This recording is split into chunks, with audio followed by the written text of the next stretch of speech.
The rain fell in sheets against my skin as I hurried down the unfamiliar street, each drop feeling like tiny needles against my already raw nerves. My thin jacket clung to my body, soaked through and useless against the November chill. 3 hours ago, I'd escaped from Daniel's apartment with nothing but my purse, phone, and the clothes on my back.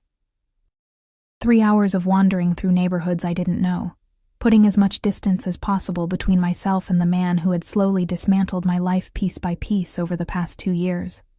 A flash of lightning illuminated a neon sign ahead, the Cardinal, its crimson glow bleeding into the raindrops like tiny rubies falling from the sky. I hadn't eaten since morning, and my stomach clenched painfully at the thought of food. A drink, something warm, somewhere to sit and figure out my next move. That was all I needed. The heavy wooden door swung open, releasing a wave of warmth, low lighting, and the scent of expensive liquor. I stepped inside, immediately aware of how out of place I looked, dripping wet, mascara surely streaking down my face, my once white sneakers now gray with city grime. The bar was surprisingly elegant for this part of town, with dark mahogany paneling, leather booths, and amber lighting that cast everything in a golden haze. "Can I help you?" The bartender's voice startled me. He was tall, his white button-down shirt perfectly pressed, his expression neutral but his eyes assessing. "Just a drink," I said, my voice cracking slightly, "and maybe a menu." He nodded toward a small booth in the corner. "Sit down. I'll bring you something warm." I slid into the booth, relishing its privacy, and peeled my wet jacket from my shoulders. My phone battery was at 17%, and I had 11 missed calls from Daniel. Each notification made my heart race, as if he might materialize from the screen itself. I turned it face down on the table, trying to ignore the trembling in my fingers. The bartender returned with a steaming mug that smelled of cinnamon and whiskey. "On the house," he said, placing it before me. "You look like you need it." I wrapped my hands around the warm ceramic, gratitude washing through me. "Thank you. I don't—" The atmosphere in the room shifted suddenly, a current of tension rippling through the air like a stone dropped in still water. The bartender straightened immediately, his eyes darting to the entrance. I turned instinctively, following his gaze. A man stood in the doorway, shaking rain from a black umbrella.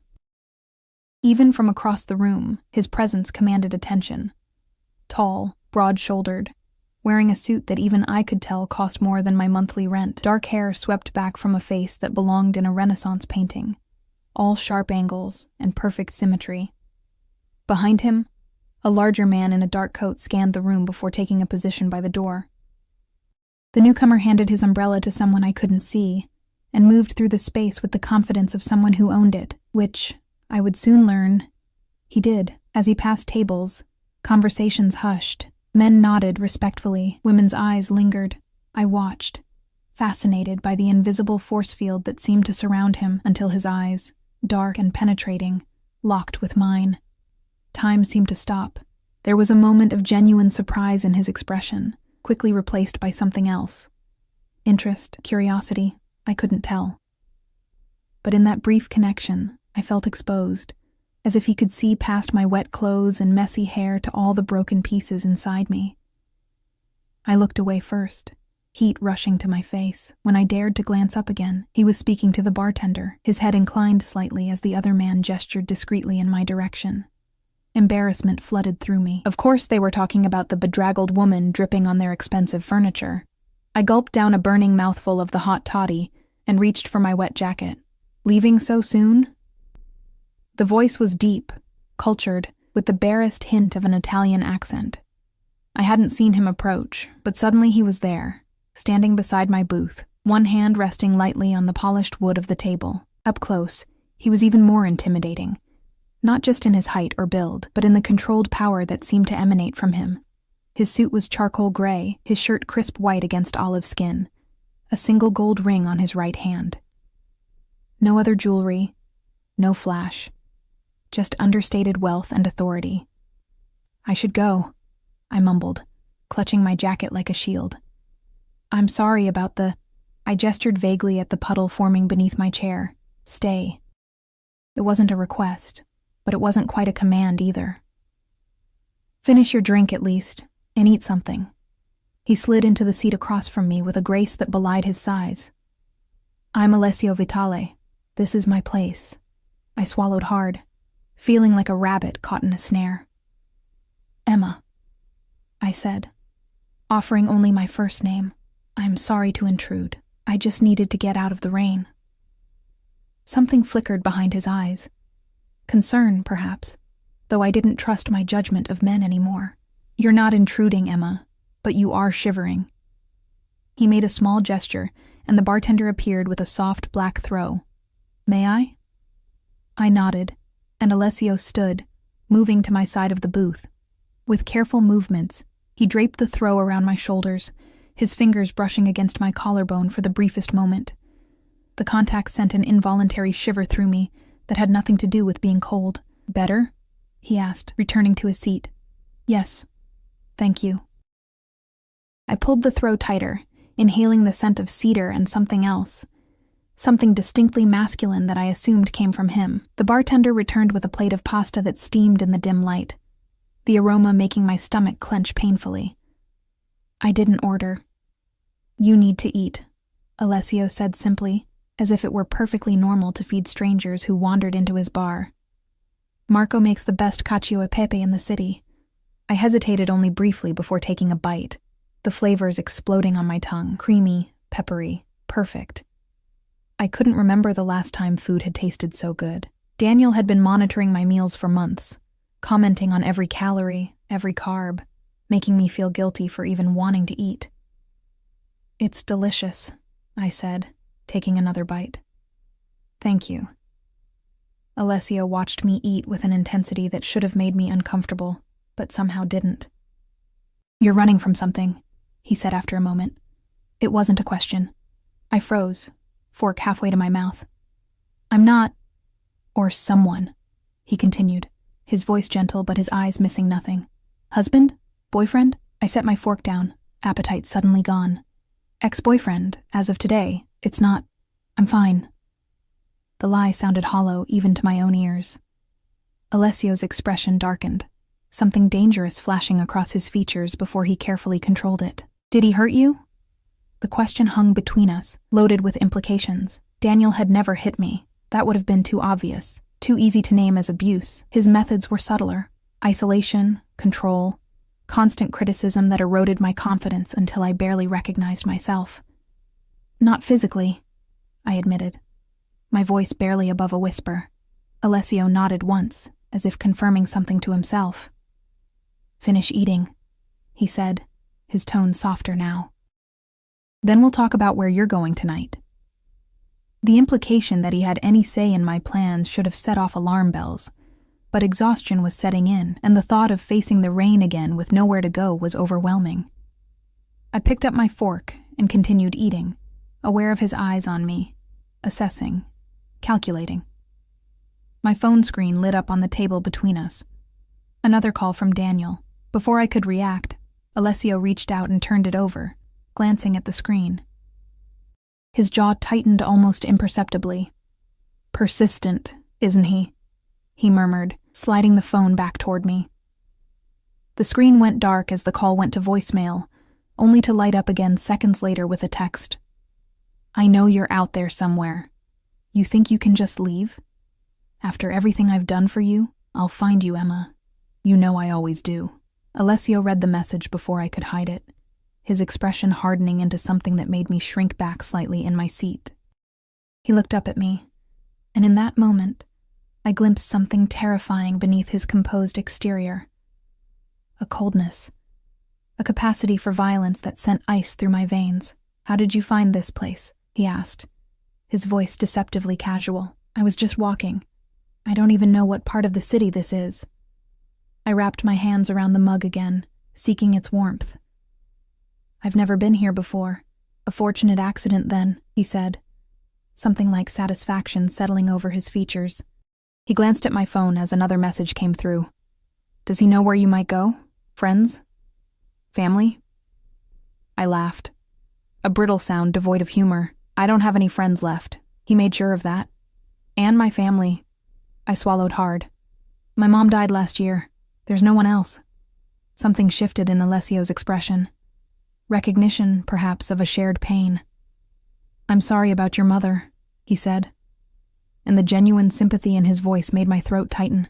"Thank you," I whispered, blinking back tears. "So you have nowhere to go tonight," he stated, watching me carefully. I stared down at my half-eaten pasta. "I'll figure something out. A hotel, maybe." The lie was transparent. My bank account held less than $200, barely enough for a single night in the cheapest motel. Alessio made a dismissive gesture. "The city isn't safe for a woman alone, especially at night." He leaned forward slightly. "I have an apartment above the bar. It's clean, secure, and you can stay there tonight." Alarm bells finally started ringing in my head. "I couldn't possibly. I won't be there," he added, as if reading my thoughts.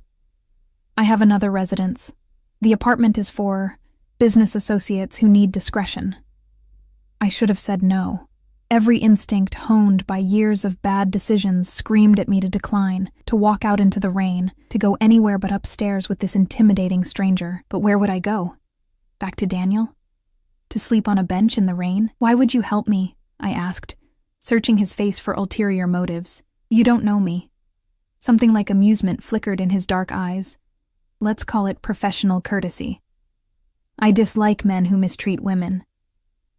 He stood, buttoning his suit jacket in one fluid motion. "Finish your meal, take a hot shower, sleep. Tomorrow will look different." I hesitated, then nodded slowly. "Just for tonight." "Just for tonight," he echoed, though something in his tone suggested he didn't quite believe it. He gestured to the bartender, who approached immediately. "Marco will show you upstairs when you're ready. If you need anything, he'll provide it." "Thank you," I said, still not entirely sure I was making the right decision. Alessio studied me for a long moment, his expression unreadable. "Sleep well, Emma," he said finally, before turning to leave. I watched him walk away, trailed by the man who had been standing by the door. Just before exiting, Alessio paused to speak with Marco, his posture rigid, his gestures controlled, but somehow conveying intensity. Marco nodded repeatedly, his expression serious. They were talking about me, I realized. About Daniel, about my safety, about what? I couldn't hear them, but I could see Alessio's face harden as he gave what appeared to be instructions. Then he was gone, disappearing into the rainy night, leaving me alone in the warm glow of his bar, wrapped in his throw, eating his food, and wondering what kind of sanctuary or prison I'd just agreed to enter. When Marco returned, his expression was carefully neutral. "Whenever you're ready, miss," he said, gesturing toward a discreet door near the back of the bar. As I gathered my few belongings, my phone lit up one last time. Another message from Daniel. "I'm coming for you, Emma. You're mine." I turned the phone off completely and followed Marco toward the door, my heart pounding with equal parts fear and relief.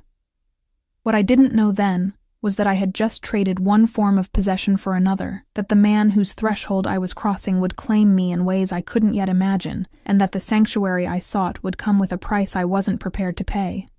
The staircase behind the door was narrow but immaculate, wood polished to a soft gleam, and walls painted a deep burgundy. Marco led the way up, his footsteps barely audible on the steps. Mine, by contrast, seemed to echo in the enclosed space, announcing my presence, my intrusion into this unknown territory. "Mr. Vitale rarely offers this space to anyone," Marco commented as we reached the landing. "He values his privacy." I didn't know how to respond to that, so I remained silent, clutching the banister as we climbed higher. At the top of the stairs, Marco produced a key from his pocket and unlocked a heavy door with practiced efficiency. "This is it," he said, pushing the door open and stepping aside for me to enter. The apartment took my breath away, not because it was ostentatious, it wasn't, but because of its understated elegance. High ceilings, dark hardwood floors, and windows that spanned one entire wall, offering a view of the rain-slicked street below. The furniture was minimal but luxurious.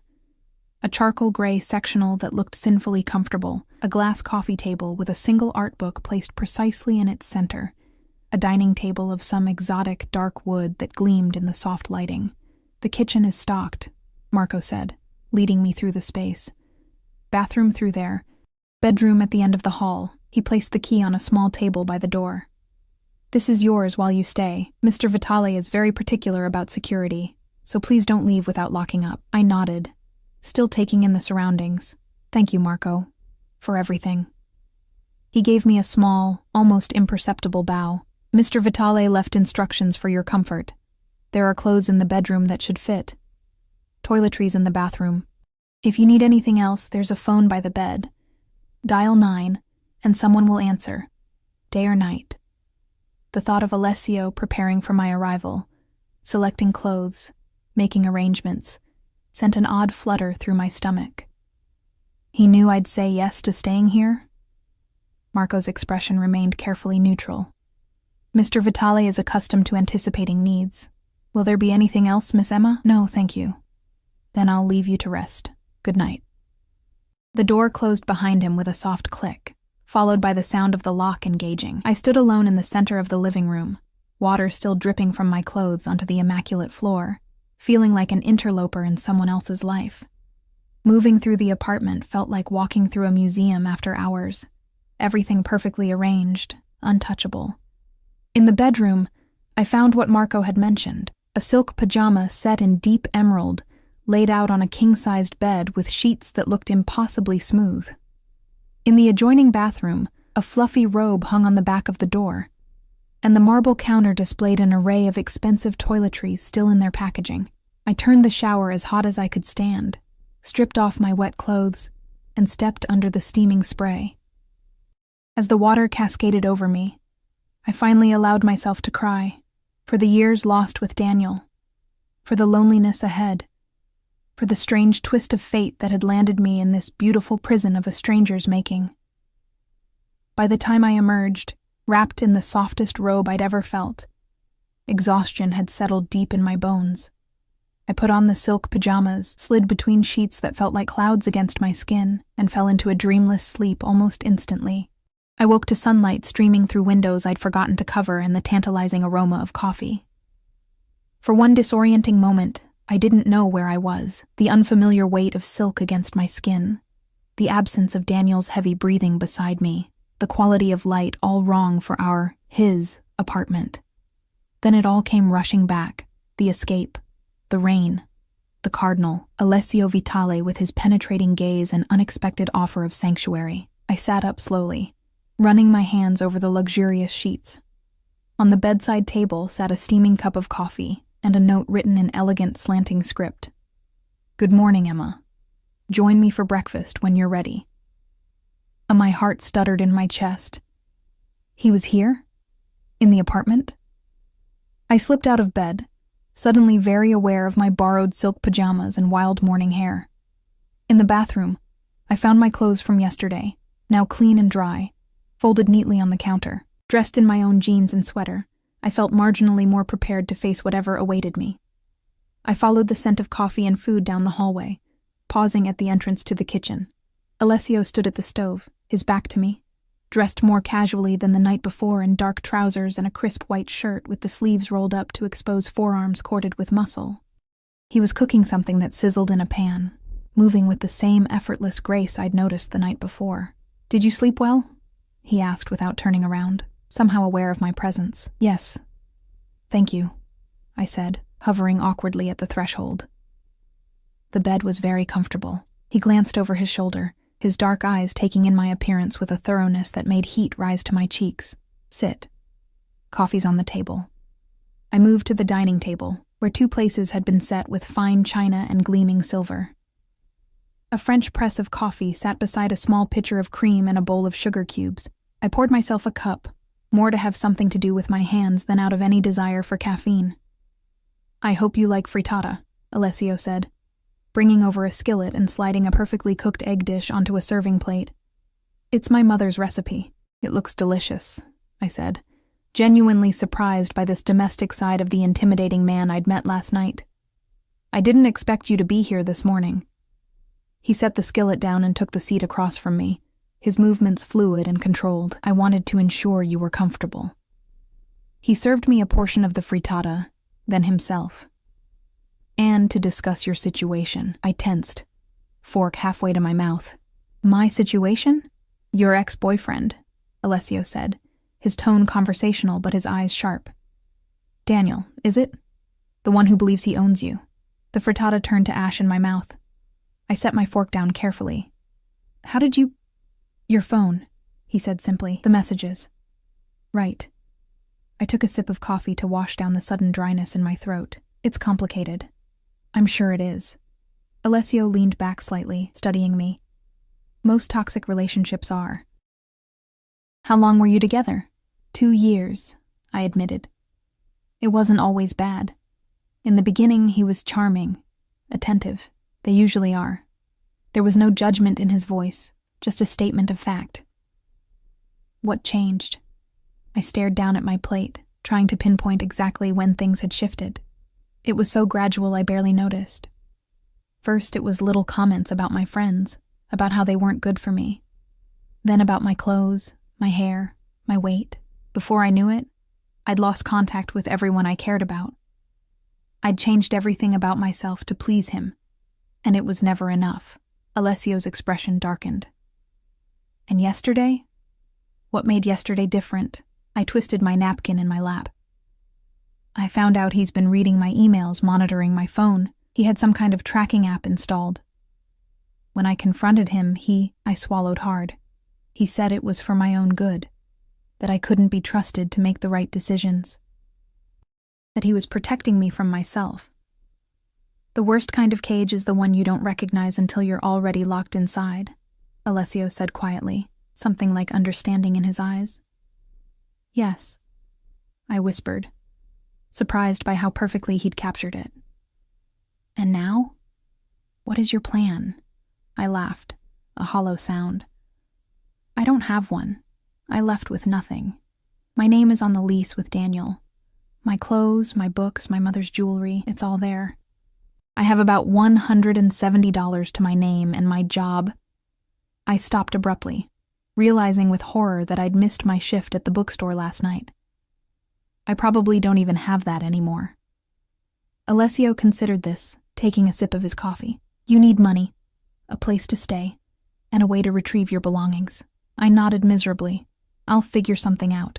I can't impose on your generosity any longer. You're not imposing, he said, his tone leaving no room for argument.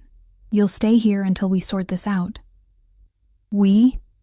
The word hung in the air between us, loaded with implications. I dislike unfinished business, Emma. His dark eyes held mine. And men like Daniel, men who believe they can possess another person. They offend me. A chill ran down my spine despite the warmth of the kitchen. There was something in his tone, something cold and implacable that reminded me he was not just the man who had cooked me breakfast, but someone powerful enough to command a room with his mere presence. I appreciate the offer, I said carefully, but I can't stay here indefinitely. I need to stand on my own feet, rebuild my life. Admirable, he said, a small smile playing at the corners of his mouth. But practically speaking, you need resources to do that. A safe place to stay, money, support. He leaned forward slightly. I can provide those things, Emma. Why would you? I asked, the question that had been nagging at me since last night. You don't know me. You owe me nothing. Something flashed in his eyes, amusement perhaps, or appreciation for my directness. Let's say I recognize something in you that interests me. Strength beneath the vulnerability. I flushed under his scrutiny, unsure how to respond. Before I could formulate a reply, a discreet knock sounded at the door. Alessio's expression shifted subtly, the warmth receding behind a mask of cool efficiency. Enter, he called. Marco appeared in the doorway, his posture deferential. Sir, Giuseppe is here with the information you requested. Send him in. Alessio turned to me. This concerns your situation. Do you mind? Before I could answer, another man entered the kitchen, older than Marco, with silver at his temples and the weathered face of someone who had seen much in life. He nodded respectfully to Alessio, then cast a curious glance in my direction. This is Emma, Alessio said, gesturing toward me. Emma, this is Giuseppe, my head of security. Head of security? What kind of bar owner needed a head of security? The question must have shown on my face, because Alessio's lips curved in a small, knowing smile. "What did you find?" he asked Giuseppe. The older man placed a folder on the table. Daniel Mercer, age 34. Sales manager at Brookfield Investments. Lives in the West Side apartment complex, Unit 723. No criminal record, but 2 complaints filed against him by previous girlfriends, both dropped before reaching court. He paused, glancing at me. Current finances show significant debt. Credit cards, gambling, and there's something else, sir. He made 4 calls to hospitals in the area last night, looking for a woman matching Miss Emma's description. My blood ran cold. Hospitals? Giuseppe nodded grimly. He told them his mentally unstable girlfriend had gone missing and might need medical attention. Tears of anger and humiliation burned behind my eyes. Of course Daniel would try to paint me as unstable, to make any claims I might make against him seem like the ravings of a disturbed mind. "I see," Alessio said, his voice dangerously soft. He turned to me. "This changes things, Emma. If he's portraying you as mentally unstable, he's laying groundwork to discredit you, possibly to have you committed if he finds you." The room seemed to tilt slightly. "He can't do that. With enough money and the right connections, he could make it very difficult for you," Alessio countered. "At the very least, he could create a scenario where your word means nothing against his." Giuseppe cleared his throat. "There's more, sir. He's hired someone. Private investigator by the name of Reeves. Known for being thorough, not always ethical in his methods. A private investigator. The reality of Daniel's determination to find me hit like a physical blow. I'd known he wouldn't let me go easily, but this level of pursuit, it terrified me." Alessio's expression had gone completely cold, his eyes hard as obsidian. "Thank you, Giuseppe. Have Reeves dealt with. And I want surveillance on Mercer, round the clock. Every call, every movement." Giuseppe nodded once and left without another word, leaving me staring at Alessio in shock. "What exactly do you mean by dealt with?" I asked, my voice barely above a whisper. Alessio's gaze softened slightly as it returned to me. "Nothing that should concern you, just ensuring he doesn't become a problem." A chill crept up my spine. "Who are you?" "Really?" He studied me for a long moment, as if deciding how much to reveal. "I own several businesses in this city. The Cardinal is just one of them. My interests require a certain level of security." It wasn't an answer, not really, but something in his tone told me it was all I would get for now. "Why are you helping me?" I pressed. The truth this time. Alessio leaned back in his chair, regarding me with those penetrating dark eyes. "The first moment I saw you in my bar. Something about you." He paused, choosing his words carefully. "You reminded me of someone I once knew. Someone who also needed protection and didn't know how to ask for it. There was a story there. Pain, perhaps. But his expression revealed nothing more." "And now?" I asked. "Now that you know about Daniel, about the private investigator, about all of it, what happens?" "Now," he said, rising from his chair with that same fluid grace. "You stay here, where it's safe. I'll have your belongings retrieved from your apartment." "Daniel will never allow that," I said, thinking of his possessiveness, his rage when challenged. A cold smile played across Alessio's lips. "Daniel won't have a choice." The certainty in his voice should have frightened me. But instead, it sent a conflicting wave of relief and unease through my body. What kind of man could make such a promise and be so certain of fulfilling it? "I can't ask you to risk." "You're not asking," he interrupted gently. "I'm offering. There's a difference, Emma." He moved around the table until he stood beside me, close enough that I could smell his cologne. Something expensive and subtle, with notes of sandalwood and spice. Slowly, deliberately, he reached out and tucked a strand of hair behind my ear, his fingers lingering against my cheek for a heartbeat longer than necessary. "You're safe here," he said softly. "No one will hurt you again, not while you're under my protection." The word hung in the air between us, protection. It sounded noble, selfless. But even in my emotionally fragile state, I recognized the subtle shift in our dynamic. I had stepped from one man's cage into another's fortress, and I wasn't yet sure which would prove harder to escape. 3 days passed in a strange, suspended state within the luxury of Alessio's apartment. I spent hours staring out at the city below, watching people move through their lives with a purpose I no longer felt. My phone remained off, tucked away in a drawer like a venomous thing I couldn't bring myself to touch. True to his word, Alessio had arranged for my belongings to be retrieved from Daniel's apartment. I'd given Giuseppe a list, not expecting much: my clothes, my laptop, my mother's jewelry box, items I couldn't bear to lose but assumed Daniel would have destroyed in his rage. Yet on the second day, Marco had appeared with 4 neatly packed suitcases containing everything I'd requested, plus items I hadn't thought to ask for: my favorite books, the quilt my grandmother had made, photographs I'd kept in a box under the bed. How they'd managed it, I didn't ask. The less I knew, the better. Alessio himself came and went like a ghost, his presence in the apartment always preceded by a subtle change in the air, as if the space itself recognized its master. He never stayed long, checking on me, bringing food from the restaurant downstairs, asking in that quiet, commanding way if I needed anything. Each time, his dark eyes would sweep over me, assessing, searching for something I couldn't name.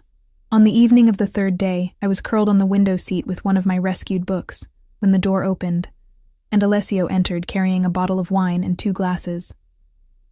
"You look better," he observed, setting the wine down on the coffee table. "More yourself." I marked my place in the book, studying him in return. He wore another impeccable suit, this one navy so dark it was almost black, the fabric catching the light as he moved. "How would you know what myself looks like? You've only known me for 3 days." A smile played at the corners of his mouth as he uncorked the wine with practiced ease. 4, counting tonight. And I'm a good judge of character. "Is that so?" I uncurled from the window seat and moved to the sofa, accepting the glass he offered. "And what character have you judged me to be?" He sat beside me, close enough that I could feel the heat radiating from his body, but not so close as to seem threatening. Someone who has spent too long diminishing herself to accommodate others. Someone who is stronger than she knows. He took a sip of his wine, his eyes never leaving mine. Someone who deserves better than what she's had. The wine was rich and complex on my tongue. Nothing like the cheap bottles Daniel would bring home when he was trying to apologize for some new cruelty. "You make me sound like a charity case. Is that what you think this is? Charity?" Alessio's voice had an edge to it now, something almost dangerous. "I don't know what this is," I admitted, gesturing vaguely at the space between us. "I'm staying in your apartment. You've rescued my belongings. You've had Giuseppe follow Daniel to ensure he doesn't find me. What am I supposed to think?" Alessio set his glass down and turned to face me fully, his expression intense. "What do you want it to be, Emma?" The question caught me off guard. What did I want? Freedom, certainly. Safety. A life rebuilt on my own terms. But was that all? I hesitated, then decided on honesty. I want to stop feeling like I'm trading one cage for another, no matter how gilded this one might be. Something flashed in his eyes, respect, perhaps, or surprise at my candor. Fair enough. He leaned back slightly. Then let me be clear about what I want. My pulse quickened. And what's that? I want you. The words hung in the air between us, simple yet laden with implications. Not as a possession, not as a charity case, as a woman who intrigues me, who makes me feel something I haven't felt in a very long time. Heat rushed to my face. "You don't know me." "I know enough," he countered. "I know you're resilient. I know you have fire beneath that quiet exterior. I know you read Dostoevsky when you're troubled, and that you touch the emerald pendant at your throat when you're nervous, like you're doing right now." My hand fell away from the necklace. My mother's, one of the few things of value Daniel hadn't sold or pawned during our relationship. "I notice things, Emma," Alessio continued, his voice softening. "It's how I've survived in my world. And from the moment you walked into my bar, soaking wet and trying so hard to be invisible, I noticed everything about you. Why?" The question came out as barely a whisper. He reached out slowly, giving me time to pull away, and traced his fingertips along my jawline. Because you shine, even when you think you don't. I should have moved away. I should have maintained the fragile boundary between gratitude and something more dangerous. Instead, I leaned into his touch, starved for gentleness after years of calculated cruelty. "I'm not ready," I said, even as my body betrayed me, responding to his proximity with a warmth that pooled low in my abdomen. "I just left Daniel. I need time to find myself again before I can—" "I understand." Alessio withdrew his hand, though reluctance was evident in the gesture. "I'm a patient man, Emma. I can wait." The certainty in his voice, the assumption that it was only a matter of time, should have alarmed me. Instead, I felt a dangerous thrill. What if what I need is to leave? To start completely fresh, away from here, away from you? His expression darkened momentarily. A flash of something possessive that reminded me this was not a man accustomed to being denied, but it passed quickly, replaced by a carefully controlled neutrality. "If that's truly what you want, I won't stop you." He reached for his wine glass again. "But I'd ask that you wait until we're certain Daniel is no longer a threat. And when will that be?" Alessio's smile didn't reach his eyes. "Soon." The word held a promise that sent a chill down my spine. Before I could press further, a knock at the door interrupted us. "Enter," Alessio called, his posture shifting subtly, tension evident in the set of his shoulders. Giuseppe appeared, his weathered face grave. "Sir, we have a situation." Alessio set his glass down and stood in one fluid motion. "What kind of situation?" "Mercer," Giuseppe said, his eyes flicking briefly to me. "He was at the Cardinal tonight, asking questions about a woman matching Miss Emma's description. Marco sent him away, but he made a scene. Said he wouldn't stop until he found her." My heart raced, the wine turning sour in my stomach. "He knows I'm here?" "Not yet," Giuseppe assured me. "But he's getting desperate, and desperate men are unpredictable." Alessio's expression had gone completely cold, his jaw tight with controlled fury. "Did he threaten my staff?" "Yes, sir. He said he'd come back with the police, claiming we were harboring his mentally unstable girlfriend against her will." "He can't do that," I protested. "I'm an adult. I left of my own free will." "He can create problems," Alessio said grimly. "Questions, investigations, the kind of attention none of us want." He turned to Giuseppe. "Where is he now?" "Luca is following him. Last location was a bar 3 blocks from here." Alessio nodded once. "Keep me informed. And double the security downstairs." After Giuseppe left, a heavy silence fell between us. I set my wine glass down with trembling hands. "I should go. I'm bringing trouble to your door." "No." The word was quiet but absolute. "This is my territory, Emma. He's the intruder here, not you." "But the police won't be an issue." Alessio moved to stand before me, tilting my chin up to meet his gaze. "Trust me." Those 2 simple words, spoken with such conviction, shouldn't have comforted me. I barely knew this man, had glimpsed enough to understand he operated outside conventional boundaries of law and society.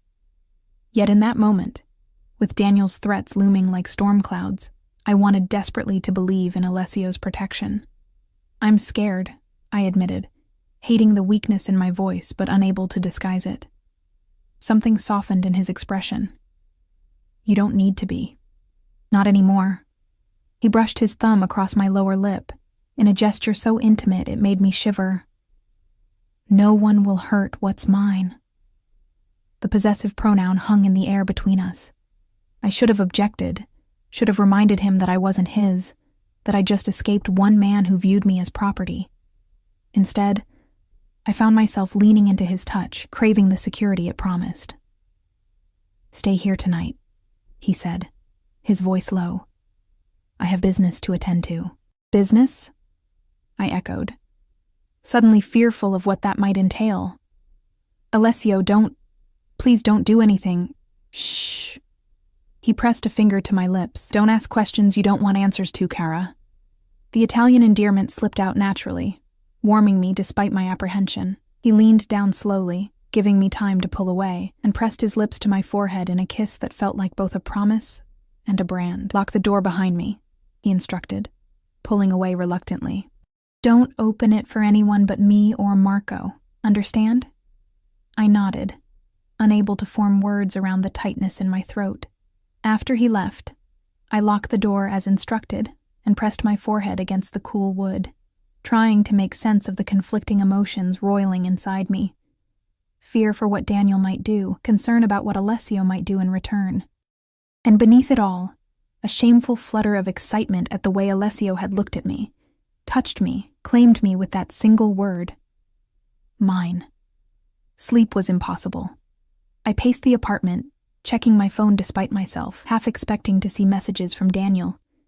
But the screen remained blank. He'd likely realized I'd blocked his number after the first flood of threatening texts. Around midnight, I heard voices in the hallway outside. Alessio's distinctive cadence, low and controlled, and another man's, unfamiliar and deferential. I pressed my ear to the door but couldn't make out the words, only the tone. Satisfaction from Alessio, relief from the other man, then silence. I retreated to the bedroom, wrapping myself in the silk robe I'd found in the closet, and waited. For what? I wasn't entirely sure. The soft click of the apartment door opening came almost an hour later. I tensed, listening to footsteps approaching the bedroom, heavier than usual, slightly uneven. Alessio appeared in the doorway, and my breath caught. His immaculate suit was rumpled, a small tear visible in one sleeve. A bruise was forming along his jawline, and a thin cut above his eyebrow had left a smear of dried blood on his temple. "Are you hurt?" I was on my feet before I could think, moving toward him, hands reaching to assess the damage. He caught my wrists gently. "It's nothing," he said, his voice rougher than usual. "Not my blood. Mostly." "What happened?" I whispered, though part of me already knew, already feared the answer. "Daniel won't be bothering you anymore." His dark eyes held mine, gauging my reaction. A cold weight settled in my stomach. He's alive," Alessio said, releasing my wrists to run a hand through his disheveled hair. "But he understands now that pursuing you would be unwise." Relief flooded through me, followed immediately by shame for that relief. What kind of person was I becoming, to find comfort in knowing my ex-boyfriend had been threatened, perhaps beaten, on my behalf? "You shouldn't have," I said weakly, even as gratitude warred with my conscience. "I protect what's important to me," Alessio replied simply. He moved past me to the ensuite bathroom, shrugging off his suit jacket to reveal a white shirt, with spots of blood splattered across the cuffs. I followed him, watching as he washed his hands, wincing slightly as the water hit split knuckles. "Let me help," I said, reaching for a towel. He stilled, something vulnerable flickering across his features for the briefest moment. "You're not afraid of me." It wasn't a question, but I answered anyway. "No, I should be, but I'm not." He turned to face me fully, water dripping from his hands onto the marble floor. "Why?" "Because," I said, carefully dabbing at the cut above his eyebrow. "I've seen the monster behind the man. Daniel was all charm and smiles in public while he destroyed me in private. I paused, searching for the right words. "You don't pretend to be something you're not." Alessio caught my hand, pressing it against his cheek. "There are things about me, about my life, that would frighten you if you knew. I think I'm beginning to understand," I said softly. The pieces were coming together, the deference of his staff, the security, the way he spoke of territory and protection. The word I'd been avoiding crystallized in my mind. Mafia. Not just a bar owner. Something far more powerful, far more dangerous. "Are you?" He searched my face. "And yet you're still here." "I'm still here," I confirmed, surprising myself with the steadiness in my voice. Something shifted in his expression. Relief, perhaps, or hunger. He drew me closer, one hand sliding to the small of my back. "Emma," he breathed, my name a question on his lips. I answered by closing the distance between us, pressing my mouth to his in a kiss that started gentle but quickly blazed into something fierce and consuming. His lips were firm, demanding, coaxing responses from me I hadn't known I was capable of after years of Daniel's perfunctory affection. Alessio kissed like a man starved, his hands tangling in my hair, cradling my face as if I were something precious. When we finally broke apart, both breathing heavily, his eyes had darkened with desire. "Are you sure?" he asked, his voice rough with restraint. "After everything with Daniel, after tonight?" "I'm sure," I whispered, surprised to find it was true. This wasn't just gratitude or relief or fear. This was something else entirely, a recognition. A connection I couldn't explain but couldn't deny either. He lifted me with startling ease, carrying me to the bed and laying me down with unexpected gentleness for a man I'd just watched wash another's blood from his hands. The silk robe slipped open as I moved back against the pillows, and Alessio's gaze raked over me, appreciative and hungry. "Beautiful," he murmured, beginning to unbutton his shirt. Even more than I imagined. I should have felt exposed, vulnerable, and I did, but not in the way I'd feared. Under Alessio's gaze, I felt seen, valued, desired for exactly who I was, not who someone else wanted me to be. As his shirt fell away, I caught my breath. His body was a testament to controlled power, broad shoulders, defined muscle, and scattered scars that told stories of a life lived dangerously. One in particular caught my attention. A long, jagged line across his ribs that could only have come from a knife. I reached out to trace it with my fingertips. "Who are you, really?" I asked, my voice barely above a whisper. He caught my hand, pressing a kiss to my palm. "Tonight, just a man who wants you." "Tomorrow." He paused, something like uncertainty crossing his features. "Tomorrow, we can talk about the rest." It was a reprieve, a chance to exist in this moment, without the complications of his world or my past. I took it gladly, lifting my face for another kiss as he lowered himself beside me, his weight dipping the mattress, his heat enveloping me like a shield against everything outside this room. That night, Alessio showed me what it meant to be truly wanted, to be worshipped rather than used. Each touch was deliberate, each kiss a revelation. He learned my body with an attentiveness that left me breathless, finding places even I hadn't known could bring pleasure. And when he finally claimed me, entering me with exquisite care despite the passion evident in his trembling muscles and ragged breathing, I felt something I'd never experienced with Daniel, a sense of being cherished, protected, valued for myself rather than what I could provide. Afterward, as we lay tangled in sheets damp with exertion, Alessio traced lazy patterns on my bare shoulder, his expression thoughtful in the dim light. "What are you thinking?" I asked, watching the play of emotions across his face. He was silent for a long moment. "That I didn't expect you," he said finally. "In my life, most things are calculated, controlled. But you, walking into my bar that night, the way I felt when I saw you, that wasn't planned. Is that a good thing?" A slow smile spread across his face, transforming his severe features into something almost boyish. "The best things in my life have been unexpected, Emma." I nestled closer to him, inhaling his scent, cologne mingled now with the musk of our lovemaking. "What happens now? With Daniel? With everything?" His arm tightened around me. "Daniel won't be a problem. As for the rest..." He tilted my chin up, his dark eyes serious. "That depends on you." "On me?" "On whether you want to be part of my life, knowing what that might mean."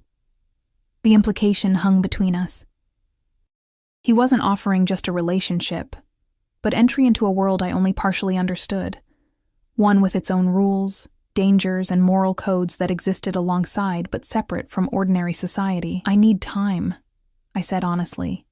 "To think, to understand what I'd be agreeing to." Alessio nodded, no trace of offense in his expression. "Of course. I told you, I'm a patient man." He pressed a kiss to my forehead. "But know this, Emma. If you choose to stay, you'll never want for anything again. No one will ever hurt you. You'll be protected, always." The promise wrapped around me like the silk sheets, tempting and luxurious. But beneath the comfort lurked questions I couldn't ignore, about the nature of his business, about the blood on his shirt, about the price of the protection he offered so freely. As I drifted toward sleep in Alessio's arms, I knew the decision awaiting me in the morning wouldn't be simple. I was standing at a threshold, peering into a life I'd never imagined for myself. Behind me lay the broken pieces of my old existence with Daniel. Ahead, the unknown territory of loving a man like Alessio Vitale.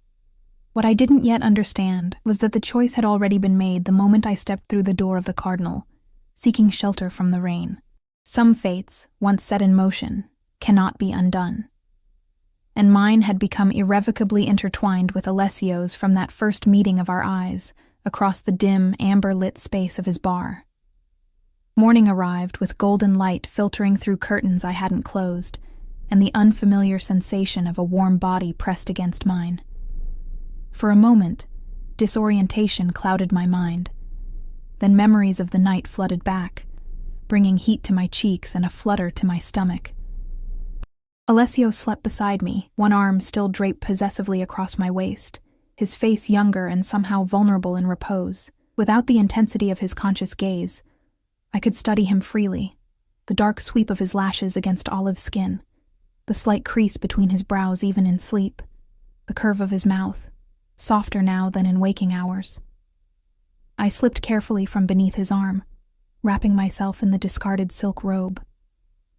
In the bathroom, I caught sight of my reflection and barely recognized myself.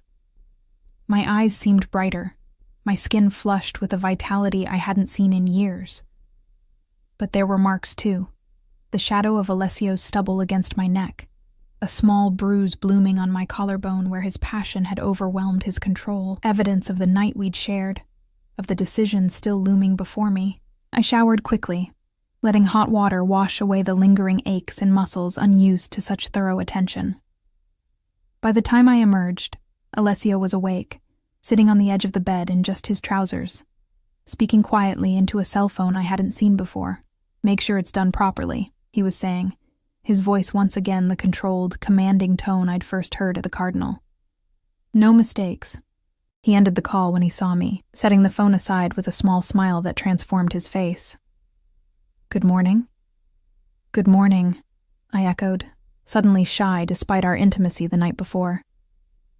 "I hope I didn't wake you." He shook his head, extending a hand to draw me closer. "Business calls early," he said, his fingers playing with the sash of my robe. "How did you sleep?" "Better than I have in years," I admitted, allowing him to pull me between his knees. The position put us at eye level, his gaze searching mine for regrets or uncertainty. Finding none, he pressed a gentle kiss to my lips. "No second thoughts? About last night?" "No." I traced the bruise on his jawline, still visible though fainter than before. "About everything else. I'm still processing."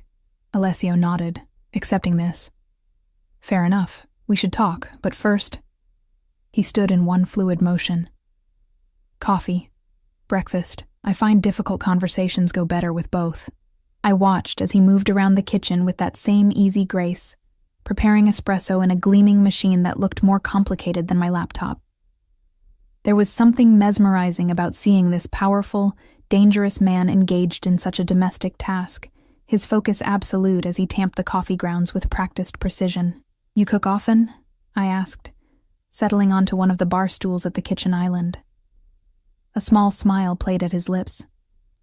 "When I have the time. My mother insisted all her children learn. She said a man who couldn't feed himself was no man at all. Your mother sounds like a formidable woman." She was. Something like grief flickered across his features. "Cancer took her 5 years ago. I'm sorry," I said softly, understanding the loss all too well. "My mom died of cancer too, ovarian." Alessio set a perfect espresso before me. "Another thing we share then. My mother had lung cancer, never smoked a day in her life." He began cracking eggs into a bowl. "Do you have other family?" I shook my head.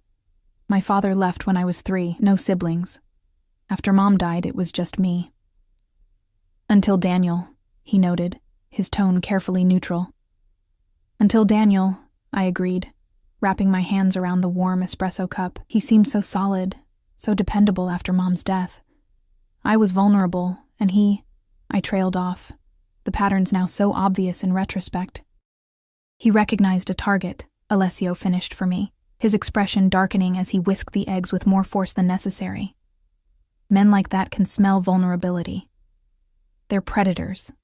The irony of this statement coming from him, a man who clearly operated outside the law, who had somehow dealt with Daniel just hours ago, wasn't lost on me. "What exactly is it that you do, Alessio?" I asked directly. "And please don't say own businesses. We both know it's more than that." He paused in his cooking, assessing me with those penetrating dark eyes. After a moment, he set down the whisk and leaned against the counter. "My family has controlled certain interests in the city for 3 generations," he said carefully. "Import, export, construction, entertainment, real estate, some legitimate, some operating in gray areas." He held my gaze. "I inherited leadership of these interests when my father died." "You're in the Mafia," I said bluntly. The word I'd been avoiding finally spoken aloud. Something like respect flickered in his eyes. "That's an oversimplification. But yes, essentially, La Famiglia Vitale has protected its territory and interests for nearly a century." I took a sip of my espresso, trying to process this confirmation of what I'd already suspected. "And the Cardinal?" "A legitimate business. One of many." He returned to cooking, pouring the eggs into a heated pan. "A place where I can sometimes just be a man enjoying a drink, watching people who don't know who I am or what I control, until a soaking wet woman stumbled in, disrupting your peace," I said with a small nervous laugh. His expression softened, the best disruption of my life, as it turns out. We ate breakfast at the dining table, the conversation turning to lighter topics, books we'd both read, places we'd visited, music we enjoyed. It was strangely normal, this shared meal with a man who had just confirmed he was the head of a crime family. After we'd finished eating, Alessio refilled our coffee cups and leaned back in his chair, his expression turning serious once more. "You need to understand what it would mean, being with me," he said quietly. "The life I lead comes with certain complications." "Dangers, you mean?" I clarified. He inclined his head in acknowledgement. "Yes, I have enemies. People who would use anyone I care about to get to me." "Is that why you're alone? To protect others?" A shadow crossed his face, partially. "But also because I've never met someone I wanted to bring into this life. Not until you." The weight of his words settled over me. "Why me? I'm nobody special, Alessio, just a bookstore clerk with a terrible taste in men and no family to speak of." "You're extraordinary," he countered, reaching across the table to take my hand. "Your resilience, your heart, your ability to see people for who they really are, not who they pretend to be. Do you know how rare that is? In my world, everyone wears masks. Everyone has an angle, a motive, but you..." He squeezed my fingers gently. "You're authentic in a way I haven't encountered in years." I flushed under his intense gaze. "You barely know me." "I know enough," he insisted. "The rest, we can learn together, if that's what you want." There it was again. The choice laid before me, a life with Alessio, with all its luxury and protection and passion, but also its dangers and moral ambiguities.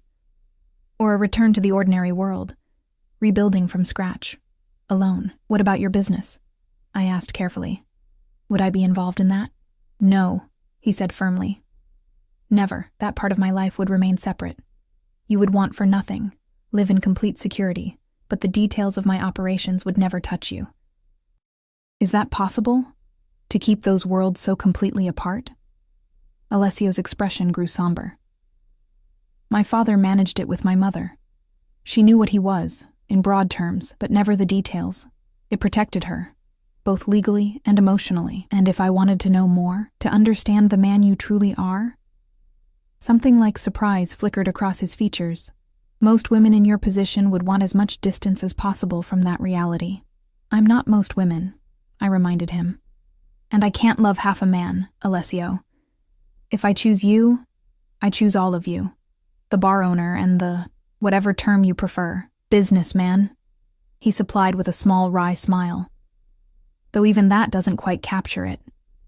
We're more like a shadow government for certain aspects of the city.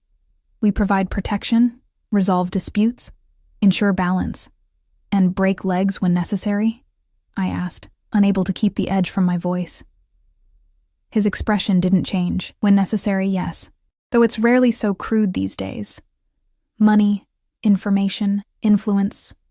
These are more effective weapons than physical violence. But you hurt Daniel, I pointed out. Physically. Some men only understand one language, Alessio replied, unapologetic. Daniel was such a man. He needed to feel viscerally that pursuing you would bring him pain. I should have been horrified. Instead, I felt a complicated mix of emotions, concern at Alessio's casual acceptance of violence as a tool, but also a shameful relief that Daniel had been forced to experience even a fraction of the fear he'd inflicted on me. I don't know if I can live in that world, I said honestly, even at its edges. I understand. Alessio's thumb traced circles on my palm. And if you choose to walk away, I'll ensure you have everything you need to start fresh. An apartment, a job, money, anywhere you want to go. The offer was generous, far beyond what I could have hoped for when I'd fled Daniel's apartment in the rain just days ago. Yet the thought of leaving Alessio, of never again experiencing the safety of his arms or the intensity of his attention, created a hollow feeling in my chest. And if I stay, I whispered, almost afraid to hear the answer. Alessio's dark eyes held mine, intense and serious. If you stay, you become mine in every way that matters. Protected, cherished, provided for. No one would dare touch you. No one would ever hurt you again. Yours, I repeated, testing the word. After Daniel's possessive, destructive ownership, I should have recoiled from such a claim. Yet there was a difference in how Alessio said it. Not as a cage, but as a covenant. Mine to protect, he clarified, not to control or diminish. Before I could respond, a discreet knock came at the door. Alessio's expression shifted subtly, the intimate moment broken as he reverted to his more guarded self. "Enter," he called. Marco appeared, his manner professional, but his eyes curious as they flickered between Alessio and me. "Sir, Giuseppe needs to speak with you urgently. Something about the situation from last night." Alessio nodded once. "Tell him I'll be down in 5 minutes." After Marco left, Alessio turned back to me with regret in his eyes. "Business," he said apologetically. "I shouldn't be long." "It's fine," I assured him, though I felt the loss of our connection acutely. "I have a lot to think about anyway." He stood, leaning down to press a lingering kiss to my lips. "Take all the time you need, Kara. This decision isn't one to rush." After he'd gone, I wandered the apartment restlessly, my mind churning with the implications of everything Alessio had revealed. The reality of who he was, not just a powerful businessman, but the head of a criminal organization, should have sent me running. Yet I found myself weighing this knowledge against everything else I'd experienced with him. His gentleness, his respect, his unwavering protection. Was I simply trading one form of danger for another? Daniel's emotional abuse for Alessio's underworld connections? No, I decided. That was too simplistic. Daniel had sought to diminish me, to control me through fear and isolation. Alessio, despite his dangerous life, seemed to want me to flourish, to be protected, but not possessed. I found myself at the window again, looking down at the street below. A sleek black car was parked outside the Cardinal, 2 men in suits standing beside it with the hypervigilant posture I now recognized as Alessio's security team. The sight brought home the reality of the life he led, a life of constant watchfulness, of power balanced precariously on the edge of violence. Could I live in such a world? Could I love a man who operated by codes so different from what I'd been taught was right? I was still standing at the window when Alessio returned nearly an hour later, his expression grim, tension evident in the set of his shoulders. "What's wrong?" I asked immediately, recognizing that something had shifted during his absence. He crossed to the bar and poured himself a glass of whiskey, unusual for this early hour. "Daniel," he said after taking a sip. "He's proving more problematic than anticipated." Fear curled in my stomach. "What do you mean? I thought you said he wouldn't be a problem anymore." "So did I." Alessio's voice was cold, controlled fury underneath. "Apparently, he's connected to someone I didn't anticipate. A city councilman, Harrington, they're cousins." "Richard Harrington?" I remembered Daniel mentioning his influential relative occasionally, usually when he wanted to impress someone. I didn't think they were actually close. Close enough that Harrington is now asking questions about Daniel's injuries, about a missing woman Daniel claims was taken against her will. Alessio's knuckles whitened around his glass. He's gone to the police, claiming you're being held by organized crime. The room seemed to tilt. That's ridiculous. I left him. I can tell the police that. Alessio set his glass down carefully. It's not that simple, Emma. Any investigation, any attention from authorities creates complications for my businesses, for my family. So what do we do? We, he repeated, something warming in his expression despite the tension. You're already thinking as if you've made your choice. I hadn't realized it until he pointed it out. But he was right. Somewhere in the last few days, somewhere between his protection and his passion, I had begun to align myself with him, to think in terms of we rather than I. I'm still figuring things out, I said carefully, but Daniel dragging me into his lies, trying to use the police to get to me, that affects me regardless of what I decide about us. Alessio crossed to where I stood, his hands coming to rest on my shoulders. There are several ways to handle this, he said, his voice low. Some more permanent than others. A chill ran through me at the implication. You can't, Alessio, no matter what Daniel's done. I don't want him hurt. Not seriously. Not permanently. Something like disappointment flickered in his eyes, quickly masked. As you wish. He moved away, pacing the room with controlled energy. Then we need a different approach, one that discredits him completely. How? Information is power, Kara. Alessio stopped pacing, turning to face me. What do you know about Daniel's business dealings? His finances? Anything he might want to keep hidden? I thought for a moment, memories surfacing of overheard phone calls, of documents hastily hidden when I entered rooms, of late-night meetings Daniel claimed were just work. He gambles, I said slowly. More than he can afford, and I think he might be embezzling from his company. There were transfers he made late at night, money moving between accounts. Alessio's expression sharpened. Good. What else? He has another woman, I continued, the admission hurting less than I expected. Someone named Vanessa. I found texts on his phone about 6 months ago. He convinced me I was crazy, imagining things, but I know what I saw. Anything else? Drugs? Violence toward others? I shook my head.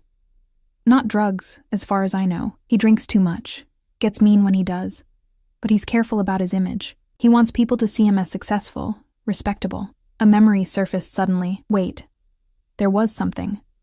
A lawsuit that was settled quietly. A woman at his company claimed sexual harassment, but it never went to court. Alessio nodded, satisfaction evident in his expression. That's enough to work with. He pulled out his phone, sending a rapid text. Giuseppe will look into the embezzlement angle. If Daniel is stealing from his company, that gives us leverage. Leverage for what? To make him retract his claims.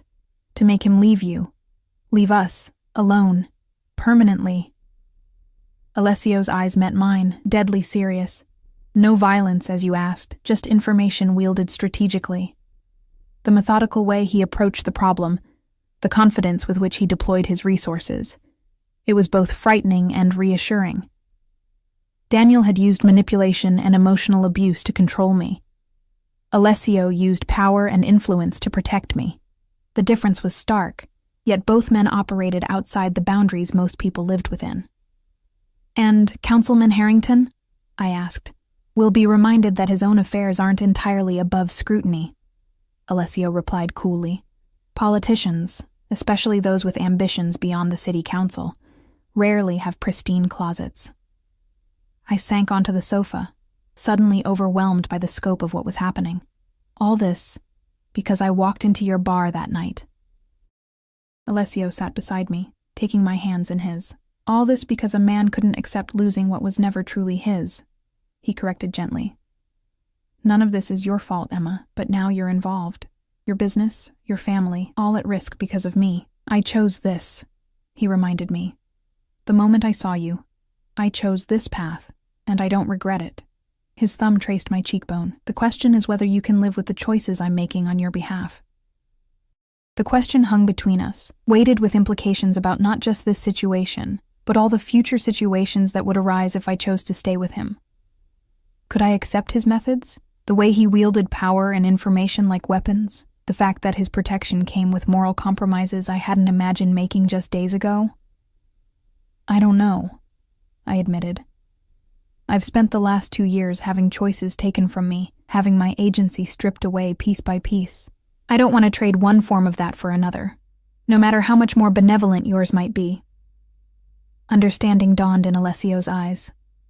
You need to be part of the decisions, he said slowly, not just protected by them. Yes. Relief flooded through me that he understood so quickly what had taken me years to articulate with Daniel.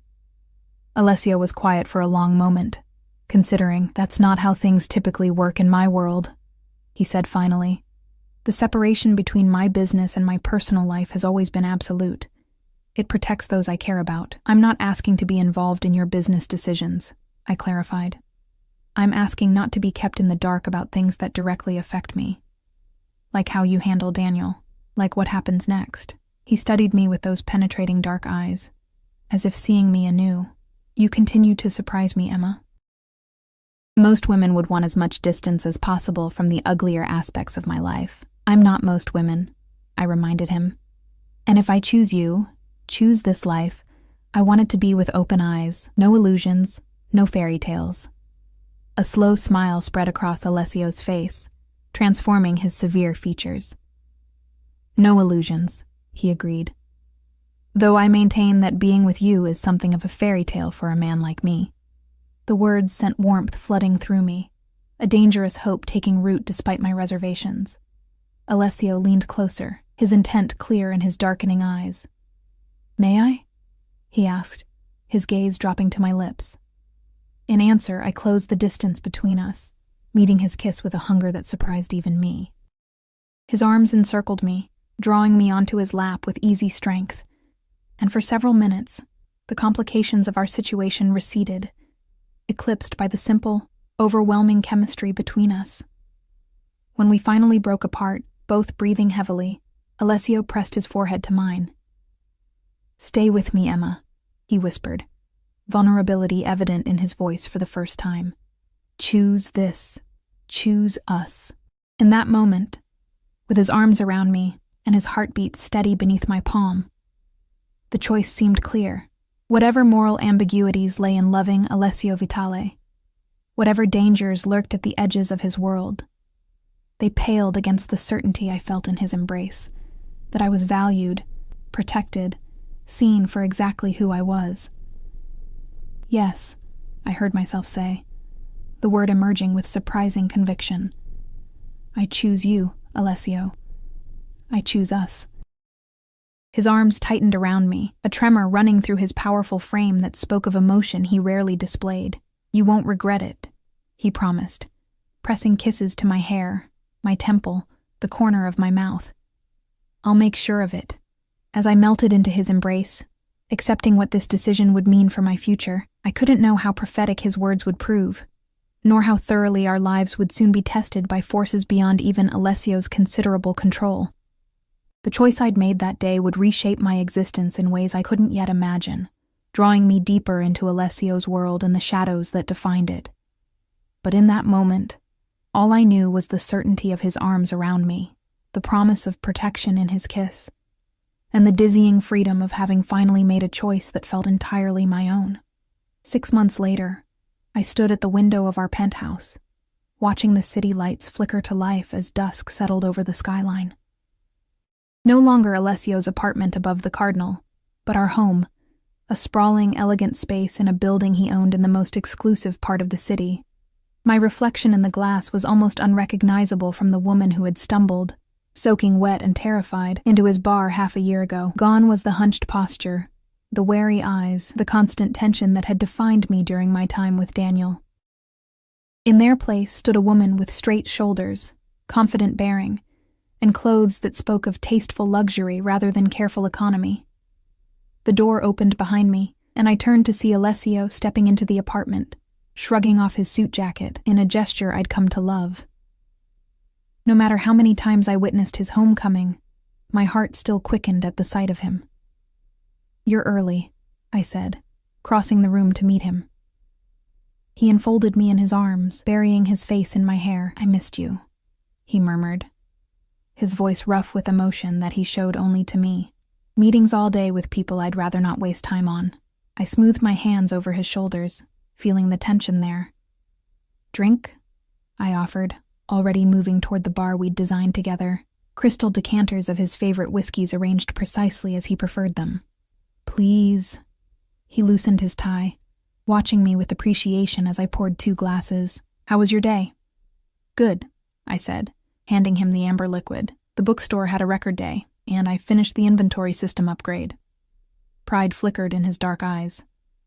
"Of course you did.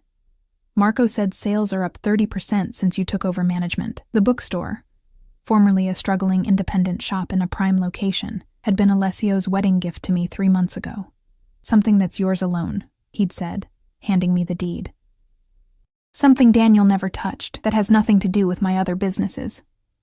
It had been the perfect gesture, acknowledging both my need for independence and my love of literature. Under my management, the once failing store had transformed into a thriving community hub, complete with a cafe, reading nooks, and carefully curated sections that drew customers from across the city. "Have you eaten?" Alessio asked, setting his glass down and moving to loosen his cufflinks. "I was waiting for you." I stepped behind him, helping him slide off his tie. "I thought we could go out tonight, that new place on Riverside you mentioned." "Actually," he said, turning to face me, "I had something else in mind, a surprise." My eyebrows rose. A good surprise? The smile that transformed his severe features was my reward. "I certainly hope so." He reached into his pocket and withdrew a small velvet box. "Too large for jewelry, too small for anything substantial." "Alessio," I breathed, taking the box with trembling fingers. "What is this?" "Open it," he urged gently. Inside, nestled on black velvet, lay a single key. Not ornate or decorative, just a simple brass key attached to a leather fob stamped with an unfamiliar address. "What is it?" I asked, running my finger over the cool metal. "Freedom," he replied, watching my reaction carefully. "Of a sort." Confusion must have shown on my face, because he continued, "It's a cottage, on Lake Como in Italy. Completely private, completely secure, and completely yours." "Mine?" I echoed, not understanding. "Yours alone," he clarified. "In your name only, with accounts to maintain it that only you can access." His eyes held mine, intense and serious. "A sanctuary, Emma. Somewhere you can go if you ever need space or safety or an escape." Understanding dawned slowly. This wasn't just a vacation home, it was an escape route, a contingency plan, a way out of Alessio's world if I ever needed one. "You're giving me permission to leave?" I asked, my voice barely above a whisper. He took my hands, the box with its key nestled between our palms. "I'm giving you a choice," he corrected gently. "Always. I never want you to feel trapped, Emma. Not by me. Not by this life. I want you to stay because you choose to. Every day." Tears pricked behind my eyes at the enormity of the gift, not just the property itself, but the trust, the respect for my autonomy that it represented. In Alessio's world, where control and loyalty were everything, this was the ultimate demonstration of his love. "Thank you," I whispered, reaching up to cup his face. "But I'm not going anywhere." Relief flickered briefly in his eyes. "Not now, perhaps, but the world I've brought you into, it can be beautiful, but it can also be cruel, dangerous. If that danger ever outweighs what I can offer you," I silenced him with a kiss, pouring into it all the certainty I felt about our life together. "I knew what I was choosing," I reminded him when we broke apart. "I've never regretted it. Not for a moment.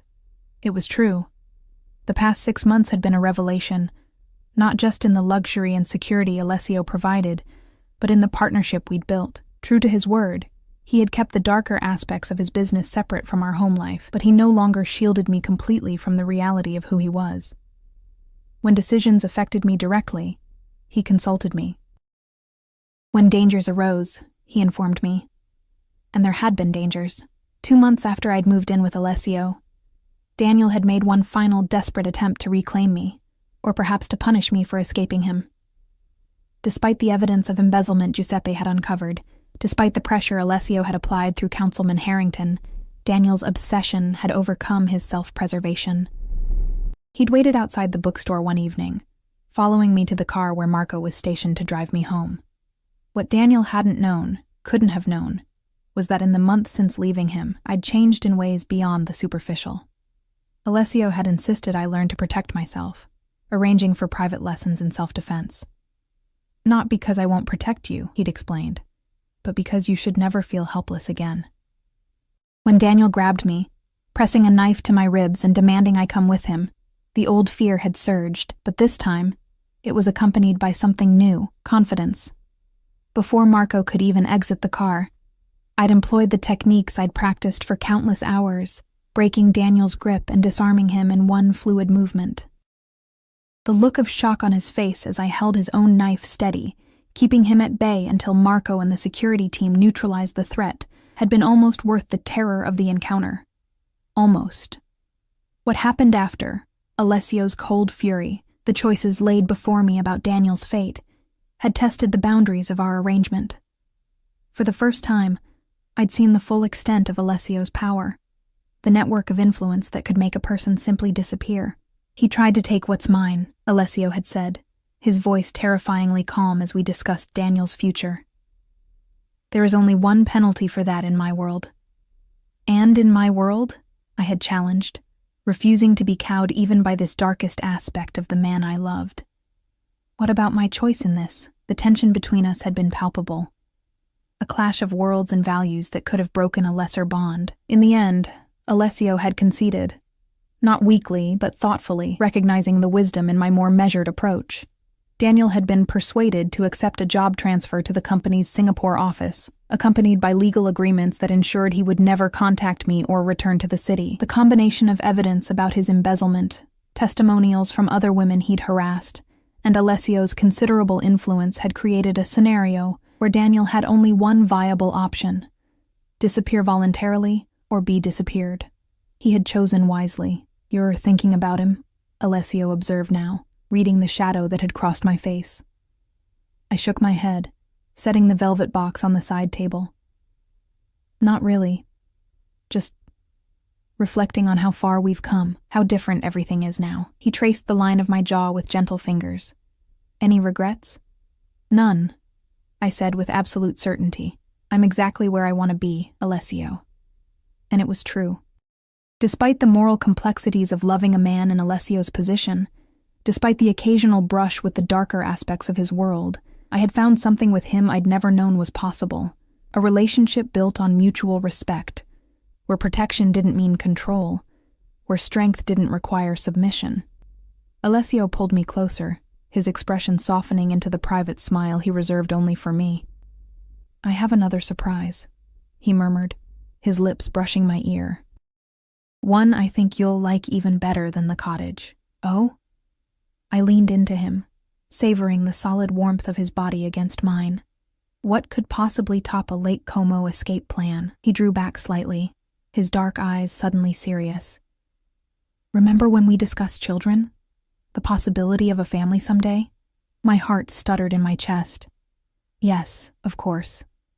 After my mother's cancer and my own health scare last year, doctors had warned that conceiving might be difficult for me. Alessio had been unwavering in his support, assuring me that whether we had children biologically, through adoption, or not at all, he would be content as long as we were together. "I received a call today," he continued, watching my face carefully. "From the adoption agency we registered with. There's a baby, a little girl, 3 months old. Her mother was a victim of domestic violence who died in childbirth. No other family has come forward."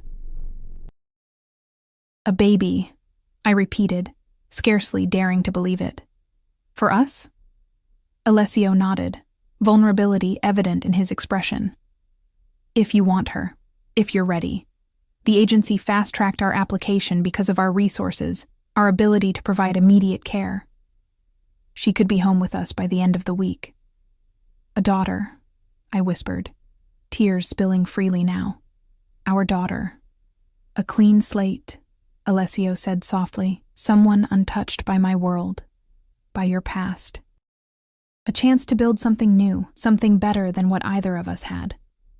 The emotion in his voice told me everything. How deeply he wanted this, how thoroughly he had considered what it would mean to raise a child in our complicated reality, for a man whose business dealings could be ruthless, whose enemies feared him with good reason. The tenderness he displayed in this moment was all the more profound. Yes, I said, throwing my arms around his neck. Yes, Alessio. Let's bring her home. He lifted me off my feet in a rare display of unchecked joy, spinning me in a circle before setting me down gently. I'll make the call, he said, pressing his forehead to mine. Tomorrow we can prepare the nursery. We'll need everything, I said, my mind already racing ahead to all the preparations. A crib, clothes, bottles. All taken care of, he assured me with a smile. Giuseppe has a team standing by for whatever you choose. The penthouse across the hall is being converted as we speak. By tomorrow, you can select whatever you want, and it will be here immediately. Of course, he had already arranged everything. Alessio Vitale left nothing to chance, especially something as important as our daughter's arrival. Our daughter. The words resonated through me with a rightness I hadn't expected.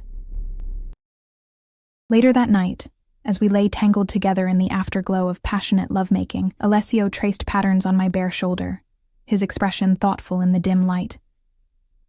I've been thinking about names, he said quietly, for our daughter. I nestled closer to him. What did you have in mind? Sophia, he suggested. After my mother, but only if you like it. Sophia, I repeated, testing the name on my tongue. It's beautiful. What about a middle name? Alessio's dark eyes held mine. I thought perhaps Claire, after your mother. Fresh tears threatened at this unexpected gesture.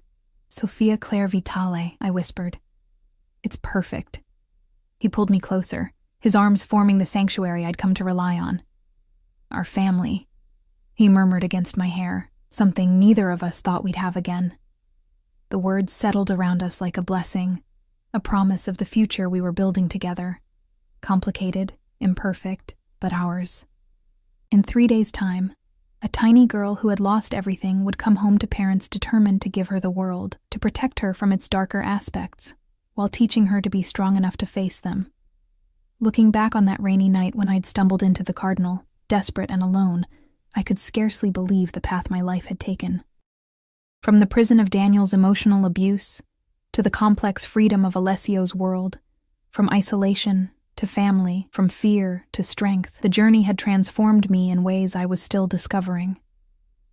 Alessio's breathing deepened as he drifted toward sleep, his powerful body relaxed and vulnerable in my arms. Outside our windows, the city continued its rhythmic pulse, the world he controlled from the shadows operating even as he slept. There were aspects of that world I would never fully understand or approve of, lines he crossed that I never would, but there were lines he wouldn't cross because of me. Decisions tempered by my influence, a humanity preserved in the face of power that could easily corrupt. Just as he had changed me, I had changed him, softening edges, illuminating shadows, creating a space where love could flourish despite the odds against it. In the morning, we would begin preparations for Sophia's arrival, transforming a corner of our world to welcome this innocent life. There would be challenges ahead, explaining Alessio's position as she grew older, protecting her from both the dangers and privileges of being a Vitale, teaching her to navigate a world of moral complexities with compassion and strength. But for now, in the quiet darkness of our bedroom, with Alessio's heartbeat steady beneath my cheek, I felt nothing but certainty. I had escaped a toxic love and entered a bar, not knowing the owner was a mafia boss. I had fallen in love with a dangerous man who treated me with more respect than any good man ever had. I had chosen a complicated life with open eyes and a full heart, and I would choose it again, every day for the rest of my life. As sleep claimed me, I curled more tightly into Alessio's embrace, secure in the knowledge that whatever storms might come, we would weather them together, The bookstore manager and the Mafia boss. Unlikely partners in a love story no one could have predicted. Not a fairy tale, not with its shadows and complexities, but something richer, deeper, and ultimately more satisfying than any happily ever after could promise. Our story, our choice, our family, complete.